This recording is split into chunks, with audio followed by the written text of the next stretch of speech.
माहिती मनोरंजनाचा खजिना विविधा. गीत संगीत संवादाचा अनोखा संगम विविधा. तुमच्या सोनेरी क्षणांचा सोबती कार्यक्रम विविधा. विविधा विविधा. श्रोते हो, विविधांतर्गत नमस्कार अमरावती या कार्यक्रमात आपण ऐकूयात डॉक्टर बाबासाहेब आंबेडकर यांचे युवकांसाठी योगदान या विषयावर देवानंद पाटील यांची अजय घरडे यांनी घेतलेल्या मुलाखतीचा भाग पहिला ऐकूयात. या कार्यक्रमाचे सादरकर्ते आहेत भैयालाल टेकाम. श्रोते नमस्कार. नमस्कार अमरावती या कार्यक्रमात मी अजय घरडे आपलं सगळ्यांचं मनपूर्वक स्वागत करतोय. श्रोते हो, डॉक्टर बाबासाहेब आंबेडकर म्हटलं की महाराष्ट्रात नव्हे, भारतात नव्हे तर जगभरात प्रेरणास्थान म्हणून बाबासाहेबांकडे पाहिले जाते. कोलंबिया विद्यापीठाने सिम्बॉल ऑफ नॉलेज हे बाबासाहेबांना उद्देशून जगभरात प्रसारित आणि प्रसिद्ध केलं आहे. बाबासाहेबांच्या संदर्भात आज आपण वेगवेगळ्या मुद्द्यांवर बोलणार आहे. मग तो मुद्दा कुठला असणार आहे तर बाबासाहेब हे आजच्या युवकांसाठी कसे प्रेरणास्थान आहे. बाबासाहेबांनी विद्यार्थ्यांकरिता किंवा युवकांकरता, यंग जनरेशन करता युवकांनी काय केलं पाहिजे असं सगळं प्रयोजन बाबासाहेबांनी काय काय केलं आपण हे जाणून घेणार आहे. मग बाबासाहेबांनी कुठल्या कुठल्या शिक्षण संस्थेची स्थापना केली हे आपण जाणून घेणार आहे. युवकांसाठी काय केलं किंवा युवक काय प्रेरणा घेतील बाबासाहेबांकडनं हे आपण जाणून घेणार आहोत. सुरुवातीला आपण आज ज्यांना आपण प्राचारण केलेलं आहे असे देवानंद पाटील सर, सुरुवातीला आपण त्यांचं स्वागत करू. नमस्कार सर. नमस्कार. आकाशवाणीच्या आमच्या या स्टुडिओमध्ये आपलं खूप खूप स्वागत आहे. धन्यवाद. खरं तर डॉक्टर बाबासाहेब आंबेडकर म्हटलं की आपल्याला दिसते भव्य असे ग्रंथालय. या संदर्भात आपण काय सांगाल? तर सर्वप्रथम मी सर्व आकाशवाणीच्या श्रोत्यांना 14 एप्रिलच्या ईश्वररत्न डॉक्टर बाबासाहेब आंबेडकरांच्या जयंतीच्या समस्त श्रोत्यांना तथा भारतीयांना हार्दिक हार्दिक शुभेच्छा देतो आणि मी माझ्या संभाषणाला सुरुवात करतो. तर सर, डॉक्टर बाबासाहेब आंबेडकरांनी सर्वात आधी जर कोणत्या गोष्टीला महत्त्व दिलं असेल तर ती दिलेलं आहे शिक्षणाला. शिक्षण हे वाघिणीचं दूध आहे आणि जो ते प्राशन करेल तो गुरगुरल्याशिवाय राहणार नाही आणि हे खरोखरच आहे.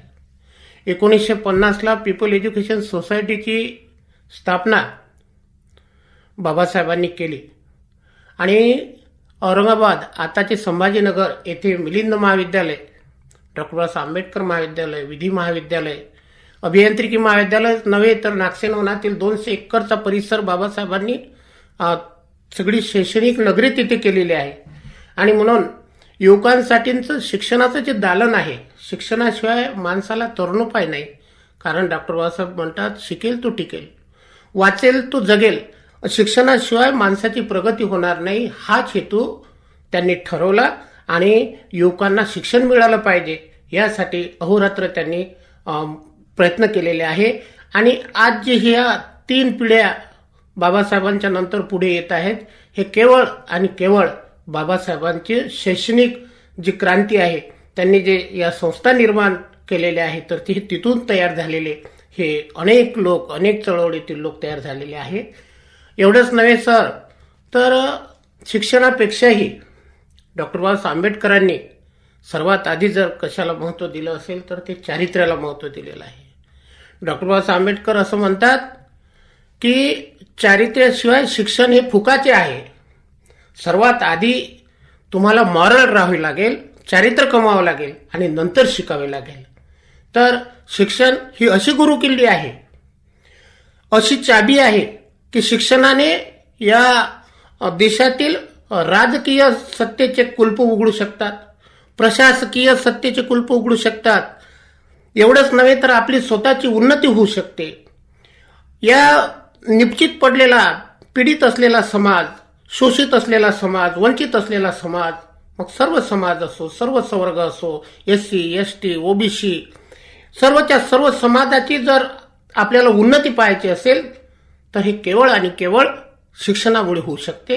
आणि म्हणून त्यांनी युवकांना वेळोवेळी सांगितलेलं आहे की तुम्ही इकडे तिकडे वेळ न दवडता जर तुम्ही ग्रंथालयाशी जर मित्रत्व जोडलं, पुस्तकांशी जर तुम्ही मैत्री केली, तर तुमची प्रगती झाल्याशिवाय राहणार नाही, असं डॉक्टर बाबासाहेब आंबेडकर नेहमी युवकांना मार्गदर्शन करता वेळेस सांगायचे.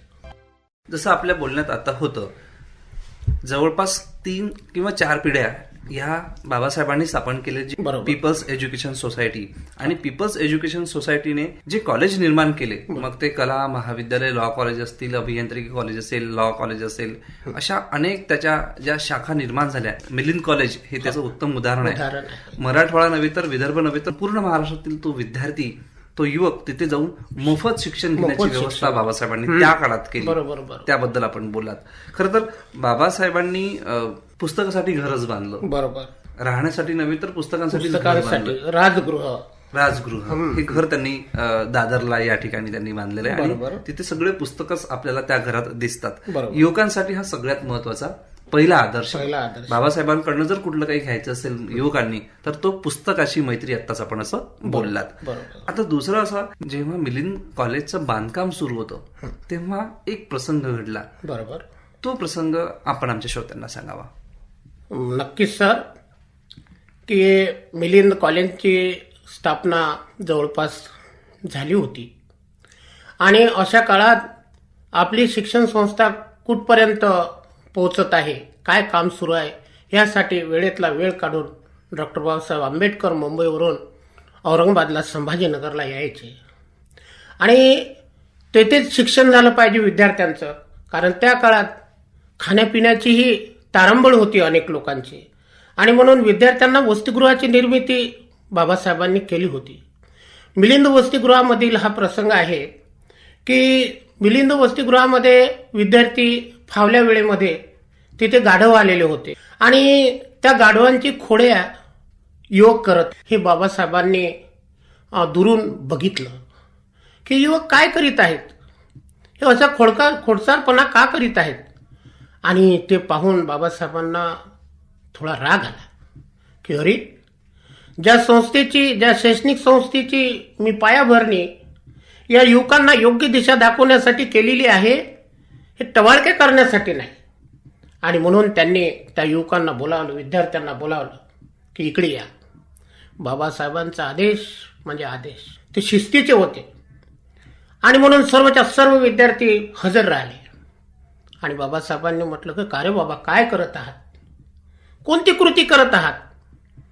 सर्व विद्यार्थी खाली पाहू लागले, युवक खाली पाहू लागले आणि झालेल्या कृत्याची माफी मागू लागले. बाबासाहेबांनी काय केलं असेल, बाबासाहेबांनी कोणती छळीची शिक्षा दिली नाही, उठाबशाची शिक्षा दिली नाही जसे आजचे शिक्षक देत असतात. बाबासाहेबांनी एकच म्हटलं की आता या कृत्याची तुम्हाला मी शिक्षा देतो. कोणती शिक्षा? या मिलिंद वसतिगृहात, या मिलिंद महाविद्यालयामध्ये जेवढं गवत पडलेलं आहे, जेवढं गवत उगवलेलं आहे, ते गवत तुम्हाला काढावं लागेल. बाबासाहेबांची आज्ञा. सर्व युवक, सर्व विद्यार्थी आपापल्या कामी लागले. सर्वांनी कोणी विळा घेतला, कोणी हाताने उपटलं, सगळं गवत इकड तिकडचा काळी कचरा गवताचा असा ढीकचा ढीक युवकांनी तयार केला. मोठा ढीक तयार झाला. बाबासाहेबांना मनस्वी आनंद झाला. त्यांनी माईसाहेबांना आवाज दिला आणि माईसाहेबांना त्यांनी सांगितलं की माईसाहेब, माई बघा माझ्या युवकांची शक्ती, हे परिवर्तनवादी युवक आहेत. बघा यांनी किती वेळेमध्ये एवढं मोठं गवत कापून हातानं उपटून तयार याचा ढीक रचलेला आहे. माईसाहेब, हे युवक जर एकत्र आले, माझी जी राहिलेली स्वप्न आहेत या देशाच्या प्रती, या माणसाप्रती, या समूहाप्रती, या समाजाप्रती, भारतीय समाजाप्रती, ही स्वप्न जर कोणी साकार करेल तर हे युवकच साकार करतील, असं त्यांनी त्यावेळेस सांगितलं. आणि हा एक भारावून टाकणारा प्रसंग, म्हणजेच युवकांवर किती मोठी जबाबदारी, युवकांकडून किती मोठं स्वप्न बाबासाहेबांचं होतं. आणि त्यानंतरच्या काळामध्ये बऱ्याचशा युवकांनी बाबासाहेबांचं स्वप्न साकार करण्याचा अतोनात प्रयत्न केलेला आहे सर. अगदी बरोबर.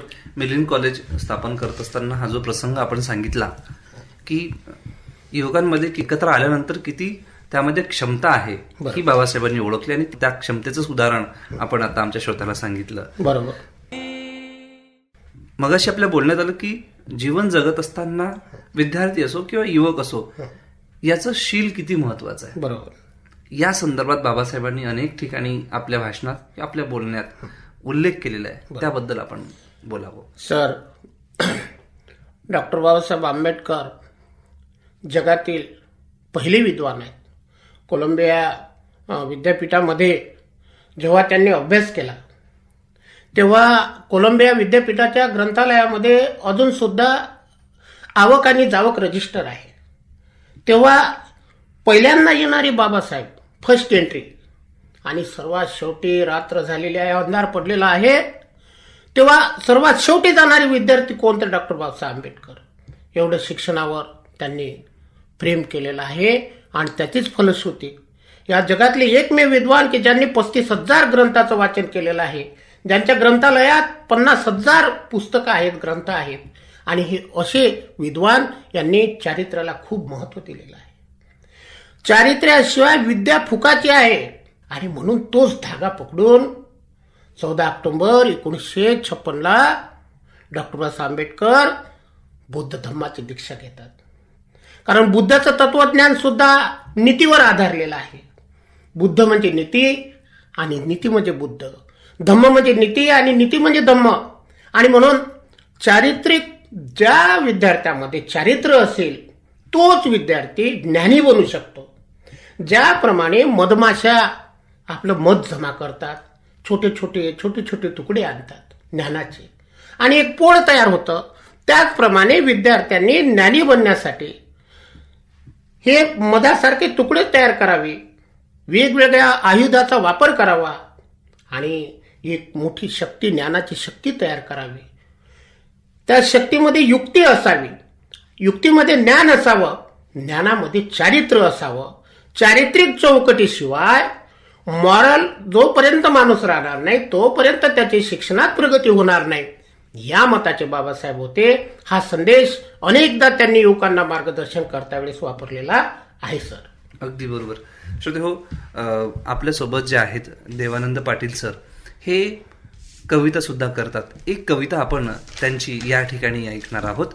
सर, आपली एक छान कविता आमच्या श्रोत्यांना आपण ऐकावी. या 14 एप्रिलला विश्वरत्न डॉक्टर बाबासाहेब आंबेडकरांच्या जयंतीनिमित्त खूप मोठमोठ्या रॅल्या काढल्या जातात. चांगली गोष्ट आहे, आनंदाचा दिवस आहे. कोट्यावधीची उलाढाल या देशामध्ये त्या दिवशी होते. परंतु ही रॅली आपण काय करावी याचा बोध युवकांनी काय घ्यावा तेच शब्द या कवितेमध्ये मी मांडण्याचा प्रयत्न केलेला आहे. माझ्या कवितेचं शीर्षक आहे भीम रॅली. भीम रॅली निघाली वाजत गाजत, भीम रॅली निघाली वाजत गाजत, डीजेच्या तालावर, डीजेच्या तालावर कुंकू लावलं रमानं वर ठेका धरत, कुंकू लावलं रमानं वर ठेका धरत, आधी इधर आधी उधर गाण्यावर नृत्य करत, आधी इधर आधी उधर गाण्यावर नृत्य करत ही रॅली. ही रॅली मतात परिवर्तित झाली तर, ही रॅली मतात परिवर्तित झाली तर खरी भीम जयंती.